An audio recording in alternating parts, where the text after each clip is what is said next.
विक्रम, समझाइए वीर को। वो आपके बड़े भाई है, आपकी बात जरूर मानेंगे। ब्रो, ब्रो, ये आप क्या कर रहे हैं ब्रो? विक्रम हट जाइए। ब्रो आप घर छोड़ के नहीं जा सकते प्लीज। विक्रम जाने दीजिए। मैं आपको नहीं जाने दूंगा ब्रो।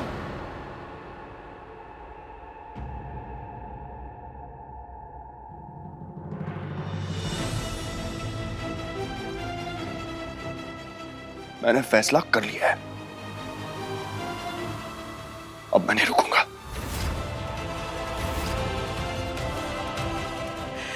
विक्रम, अब आप इस घर के इकलौते बड़े बेटे हैं, सबका ख्याल रखिएगा विक्रम।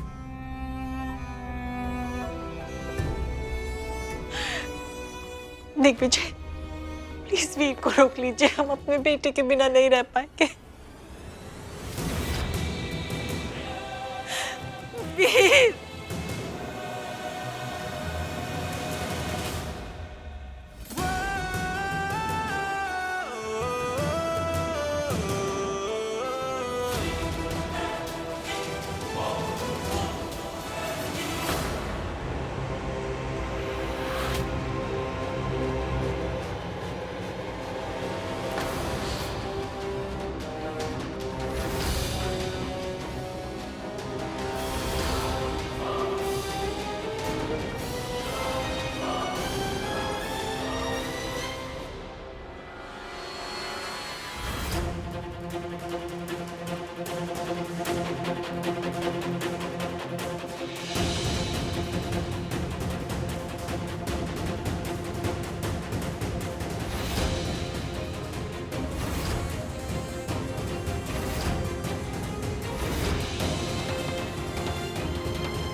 वीर, आपको होश आ गया? बोल पा रहे? एक सेकंड। वीर हमारी बात सुनिए वीर। बताइए। वीर, ये सब सही कह रहे हैं वीर।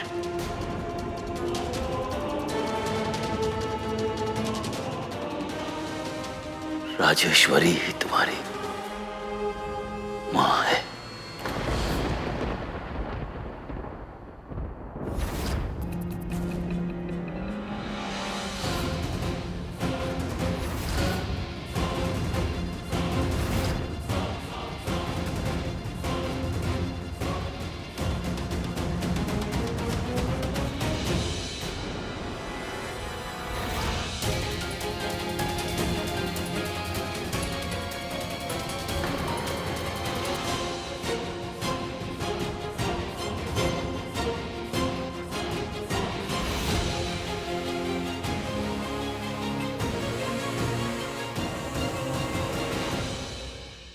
कौन है आप, और आप मेरे बारे में ये सब कैसे जानते हैं?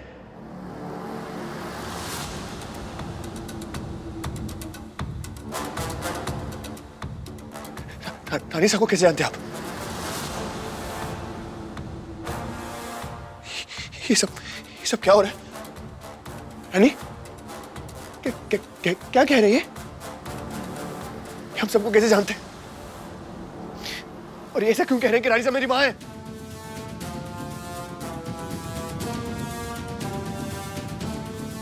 कोई मुझसे कहेगा क्या हो रहा है?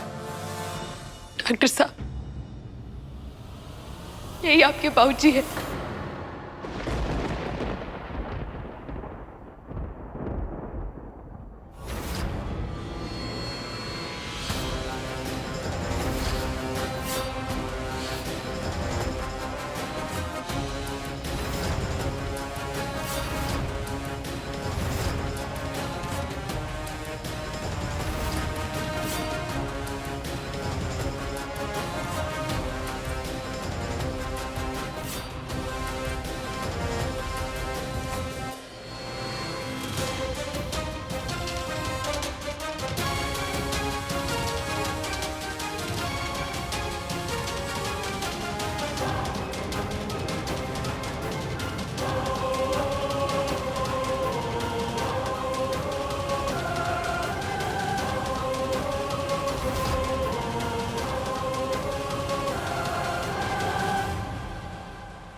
मासा ने हमारा और राजेश्वरी का रिश्ता तय किया था,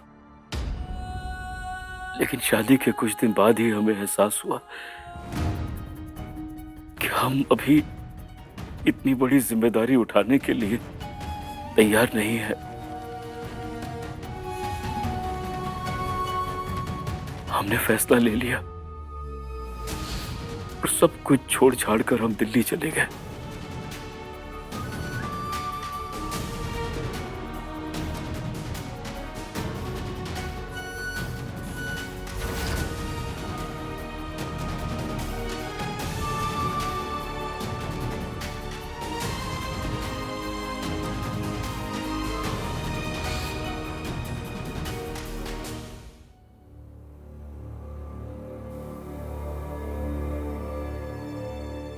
लेकिन कुछ ही सालों में ये बात हमारी समझ में आ गई कि हमसे बहुत बड़ा गुनाह हो गया है, बहुत बड़ा अपराध किया है हमने। हमने हिम्मत जुटाई और हम यहां वापस आए। हाँ मां साहब, हम यहां वापस आए थे, लेकिन यहां आने के बाद पता चला कि राजेश्वरी तो कोमा में चली गई थी और एक अरसा कोमा में रहने के बाद जब वो ठीक हो गई तो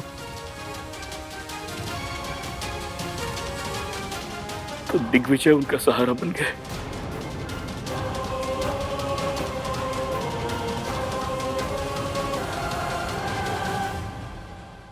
हमारी गलती सुधारने के लिए हमारे भाई ने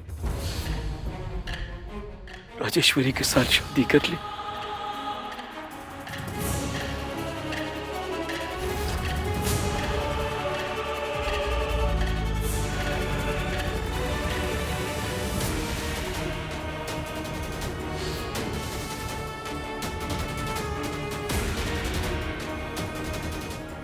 दोबारा हम अपने परिवार के दुखों का कारण नहीं बनना चाहते थे, इसीलिए हम दिल्ली वापस लौट गए। और कुछ साल पहले दिल्ली जयपुर हाईवे पर एक ट्रक के साथ हमारी गाड़ी का एक्सीडेंट हो गया।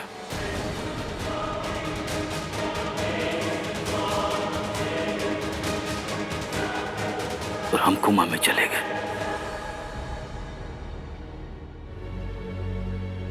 किस्मत का खेल देखिए कि इलाज के बहाने हमारी किस्मत हमें अपने बेटे के पास ले आई, अपने वीर के पास।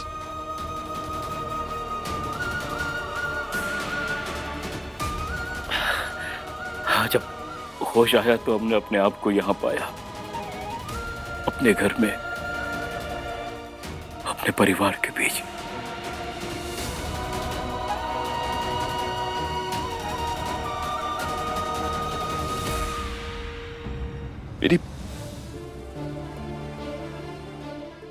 मेरी पूरी जिंदगी एक झूठ है।